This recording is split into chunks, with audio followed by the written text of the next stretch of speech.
히스기야라고 하는 사람에 대한 이야기를 함께 나누고 있습니다. 히스기야는 유다 남쪽 유다 14대 왕이죠.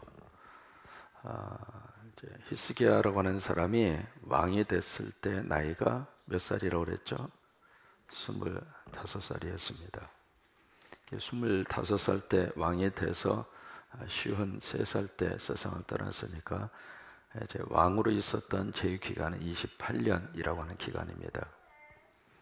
그런데 히스기야라고 하는 이분이 왕이 돼서 통치하고 나서 6년째, 그 히스기야 왕이 6년째 되던 해 무슨 일이 있었느냐면 북쪽에 이스라엘이라고 하는 그 나라를 아수르 제국이 와서 멸망을 시킵니다. 그래서 이제 그의 나이로 보면 31살이죠. 31살 때 그런 일을 당한 거예요. 그래서 아수르라고 하는 이 거대한 제국이 북쪽에 있는 이스라엘을 꾹 삼키는 모습을 보면서 정신을 차립니다. 이러다가 우리나라도 힘든 일이 있겠구나. 여러분, 주변 사람들의 어떤 어려운 일을 보면서 뭔가 교훈을 얻는 사람은 미래가 있습니다. 왜 저 사람이 저런 어려운 일을 당할까? 참 묘한 것은 될 때에는 될 수밖에 없는 어떤 이유가 있는 거고요, 안 됐을 때는 안 될 수밖에 없는 어떤 이유가 있는 거예요. 무슨 어떤 원인적인 것이 있을 수 있잖아요. 그런 것처럼 히스기야는 왕이 되고 나서 6년째 그런 역사적인 큰 세계사의 큰 어떤 국제 정세에 거대한 꿈틀거림을 본 거예요. 그리고 이제 아수르가 그것으로 끝나지 않고 계속해서 팽창 정책을 펴기 시작을 하는데, 결국 무슨 일이 생겨나게 되느냐면 바로 이스라엘의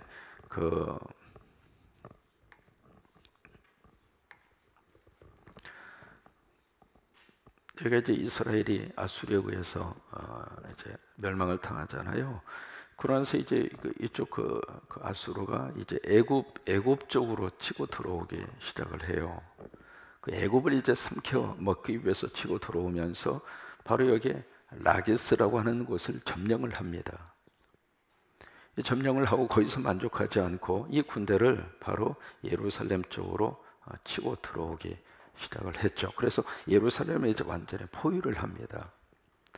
포위를 하는데 그런 속에서 히스기야가 참 견딜 수 없는 어떤 큰 위기의 상황을 맞이를 하게 됐잖아요.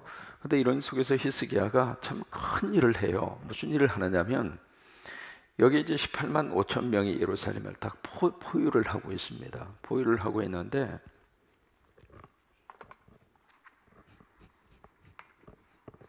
이제 고대 성이라고 하는 것은 성벽으로 그렇게 둘러싸여져 있잖아요. 이런 이제 예루살렘 성벽을 포위를 하고 있고, 그 다음에 이쪽으로 두 개의 시내가 그렇게 흐르고 있습니다. 이쪽 시내가 이제 기도론 시내, 그리고 이쪽이 흰놈의 골짜기입니다.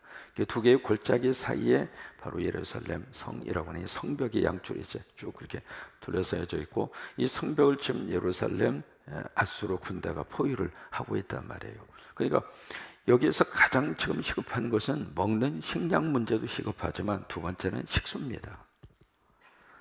만약에 물이 제대로 공급되지 못하면 그 성에서 버틸 수 있는 길이 없어요. 그래서 히스기야가 이 아수르 군대가 들어와서 포위하고 있었을 때 무슨 일을 하느냐면, 히스기야가 아주 큰 참 귀한 그 생각을 하게 되는데, 바로 여기에 이제 이 기도론 시내가 이쪽에 위치해져 있는 것이 감람산입니다. 감람산이고, 감람산에서 조금 내려오면은 겟세마네라고 하는 동산이 감람산 밑쪽에 위치해져 있고, 그래서 약간 이쪽에 샘이 하나 있습니다. 이 샘이 무슨 샘이냐면 기혼샘이에요. 따라서 한번 해보세요. 기혼샘. 이 기혼샘이라고 하는 이 샘은 강우량이 부족한 이스라엘 이 유대 땅에서 생명과 같은 젖줄이에요. 참 묘한 것이 이 기혼샘에서 물이 엄청나게 솟아나는데 이것이 바로 예루살렘 성벽 밖에 있습니다. 밖에 있으면 보세요. 지금 아수르 군대가 포위하고 있기 때문에 이 물을 차단시키면 이 성 안에 살고 있는 사람들은 버틸 수 있어요, 없어요? 끝장나는 거죠. 그래서 이때 히스기야가 생각하는 것이 이 물을 성 안으로 끌어당기자, 그 생각을 하게 된 거예요. 그래서 이 기온샘으로부터 시작을 해서 뭘 파는가? 터널을 파요. 이 터널을 파서 이 기온샘에서 시작이 된 기온샘에서 시작이 된 터널이 어디까지 미치게 되느냐면 실로암 못까지 이렇게 쭉 해서 물이 올 수 있도록 그 터널을 파요. 이 터널을 파는데 여기서 여기까지 터널의 길이가 525m입니다. 좀 놀래보세요. 지금 이제 어느 시대입니까? 이 히스기야가 살던 그 시대에 여기서 여기까지 525m의 터널을 파요. 터널을 파는데 높이가 2m입니다. 그리고 폭이 0.8m입니다. 그러니까 사람 하나 겨우 지나갈 수 있을 정도 이 터널을 파는데, 참 독특한 것은 저쪽에서 사람이 오고 이쪽에서 사람이 오면 0.8m 폭이면 서로 지나가기가 힘들잖아요. 그러니까 중간중간에 그 사람이 비껴 설 수 있도록 또 약간의 공간도 파놨고, 그런 식으로 이제 파게 되는데, 기록에 의하면은 여기서 여기까지 양쪽에서 공사가 시작이 돼요. 약 투입이 된 인원수가 약 한 2,500명이 투입이 됩니다. 그래서 양쪽에서 지금 터널이 이렇게 파서 이쪽에서 파서 가고 이쪽에서 파서 가가지고 중간에서 만나요. 중간에서 딱 만나는데 그 오차가 15cm밖에 오차가 안 나는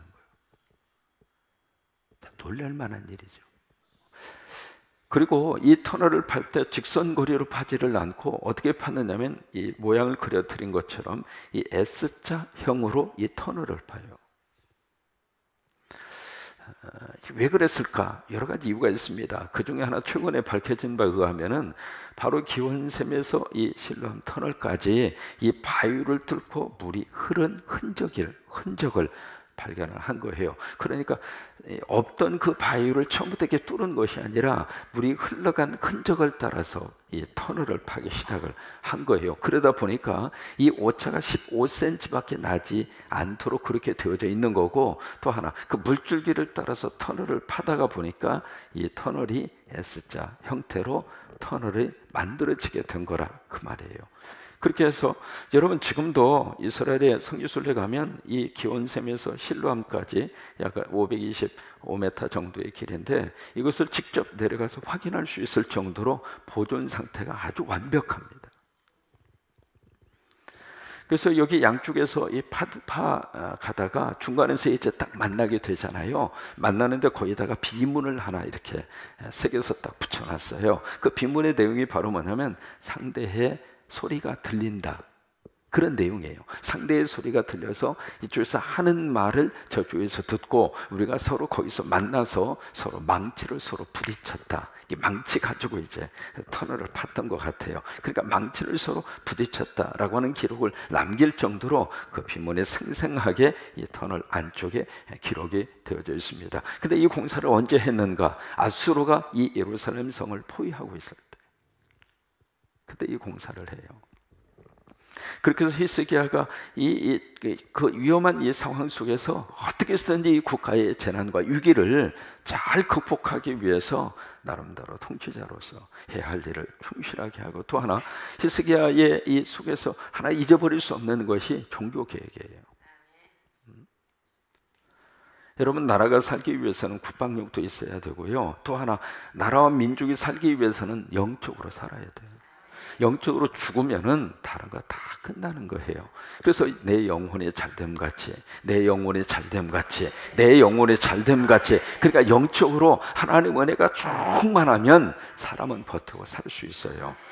물질적인 것 다 이기고 살아갈 수 있습니다. 그런데 이 영적으로 부패하고 영적으로 썩어버리고 나면 이미 고목나무 이미 다 썩어버린 것처럼 끝나는 거란 말이에요. 히스기야는 참 영적으로 종교 개혁을 통해서 뭘 했는가? 우상을 없애고, 또 하나 성전 예배를 회복한 거예요.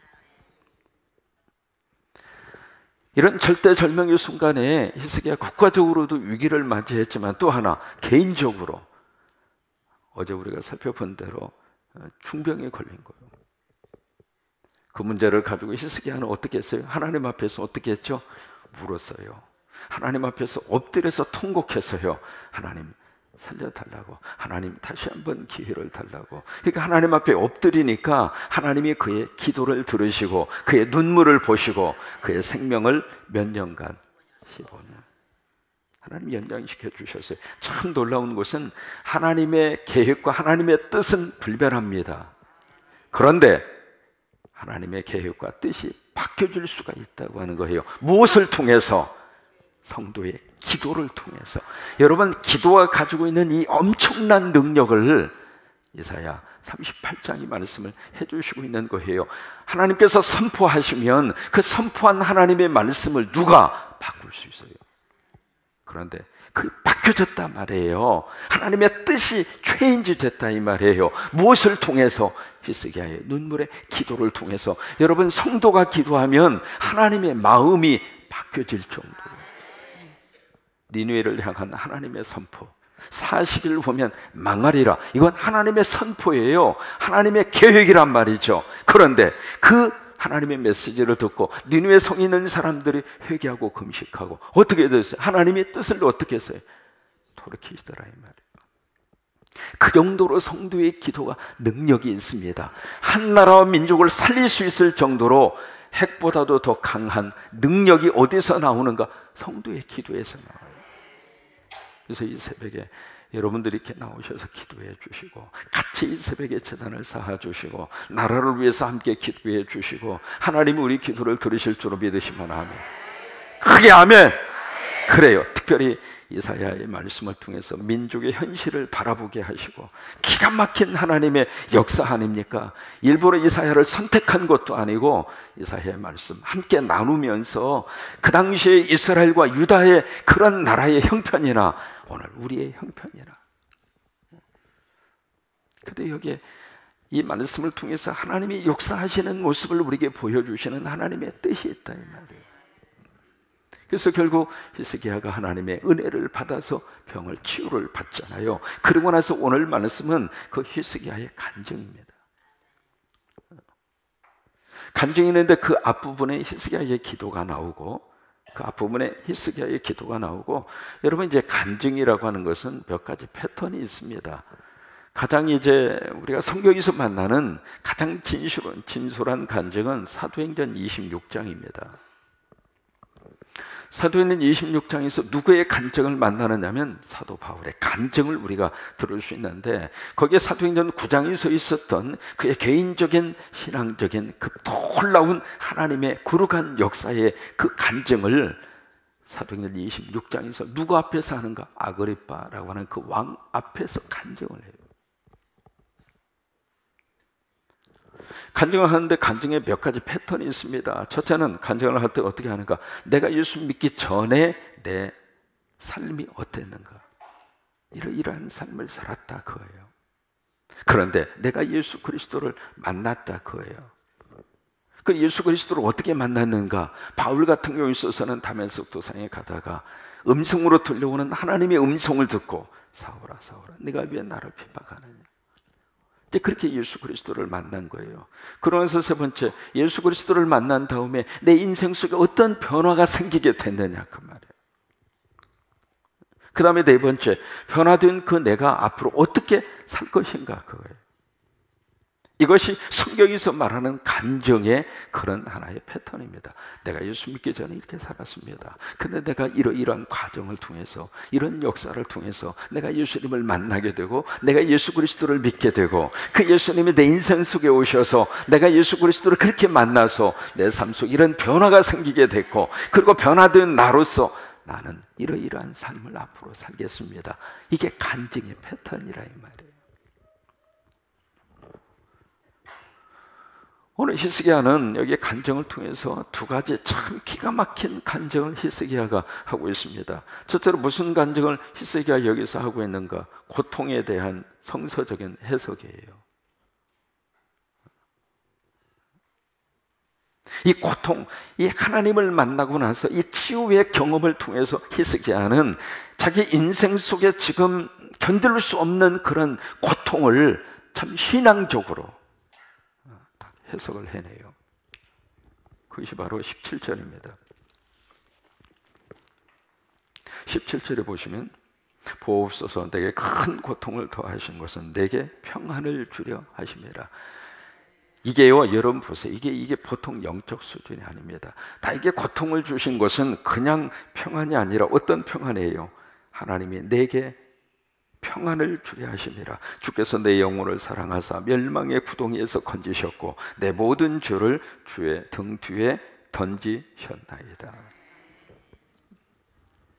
이게 감정을 통해서 희생하고 고백하고 있는 그런 내용입니다. 하나님의 은혜를 받고 나니까, 하나님의 역사하심을 체험하고 나니까 고통까지라도 하나님께서 주시는 축복의 놀라운 현장이라고 하는 것으로 해석이 되더라 그 말이에요. 은혜를 받기 전에는 그렇게 해석 절대로 안 됩니다. 고통은 고통이죠. 하나님 만나고 나니까, 성령의 거룩한 역사를 경험하고 나니까 내가 지금 당하는 이 고통까지라도 하나님께서 또 다른 역사로 이끌어 가시기 위한 하나님의 계획이라고 하는 사실을 그때 가서 뼈저리게 확 하고 느끼는 거란 말이에요. 캐나다 토론토에 있으면서 북한에서 선교를 하시다가 억류가 돼서 2년 이상 감옥 생활을 하다가 최근에 풀려나신 분이 계시죠. 토론토 임현수 목사님. 그분은 북한을 150번 이상 출입을 하신 분이에요. 북한이 원하는 것을 미주 지역이나 기타 성도들의 헌금을 받아서 과원도 많이 지어줬고 참 좋은 일을 많이 하시던 그런 목사님이신데, 어쨌든 연루가 돼서 북한에서 2년 이상 강제 노동 교화소에 갇혀서 그 생활을 했잖아요. 이분이 이제 풀려나고 나서 지금 이제 한국에 와서도 집회를 하시고, 그러면서 집회하는 가운데 그런 이야기 해요. 내가 당한 고난은 또 다른 축복의 모습이었다. 여러분, 그것은 쉽게 할 수 있는 말이 아닙니다. 하나님의 은혜를 체험하고 나니까 고난 자체도 또 다른 모습으로 해석이 되더라 그 말이에요. 사람은 내가 당하는 일이 이해가 되고 해석이 되면 감당할 수 있는 거예요. 가장 힘든 것은 지금 고난과 어려움을 당하는데 이해가 안 돼, 해석이 안 돼. 그때 사람은 견딜 수 없는 거예요. 결국 이 히스기야가 15년의 생명을 통해서 하나님이 뭘 주셨는가? 미래를 주셨어요. 그 미래가 바로 누구인가? 그의 아들 므낫세를 선물로 준 거예요. 두 번째로 히스기야는 그의 감정을 통해서 두 번째 내용을 우리에게 고백을 합니다. 그것이 18절 19절이에요. 스올의 주께 감사하지 못하며 사망의 주를 찬양하지 못하며 구덩이에 들어간 자가 주의 신실을 바라지 못하되 오직 산자 곧 산자는 오늘 내가 하는 것과 같이 주께 어떻게 해요? 이 감사라고 하는 단어 18절 19절에 이 단어를 쓰고 있습니다. 여러분, 치유받고 나니까 작은 것까지라도 그렇게 감사하더라 이 말이에요. 여러분, 큰 병에 걸렸다가 하나님의 은혜 가운데 고침받고 나면 밥 먹을 수 있는 것도 감사하고, 내가 걸을 수 있는 것도 감사하고, 아침에 눈을 뜰 수 있는 것도 감사하고, 살아있음 자체가 감사하더라고요. 뭐 거창한 것이 이루어져서 감사, 물론 그 감사도 우리가 할 수 있습니다만은, 우리가 병에 걸렸다가 치유를 받고 나면 일상적인 거, 그동안에 아무런 의뢰것 당연하다고 생각하던 것들이 그렇게 감사하게 느껴져요. 여러분, 오늘 히스기야의 간증이 오늘 우리들의 간증이 될 수 있도록 하나님이 그렇게 역사하실 수 있게 되기를 주의 이름으로 축복하고, 그래서 매일매일이 새벽의 제단을 통해서 간증이 다시 한번 쏟아지고, 오늘 하루가 간증이고, 또 내일이 간증이고, 또 미래가 간증이고, 그런 여러분 믿음의 간증이 쏟아지기를 주의 이름으로 축원합니다.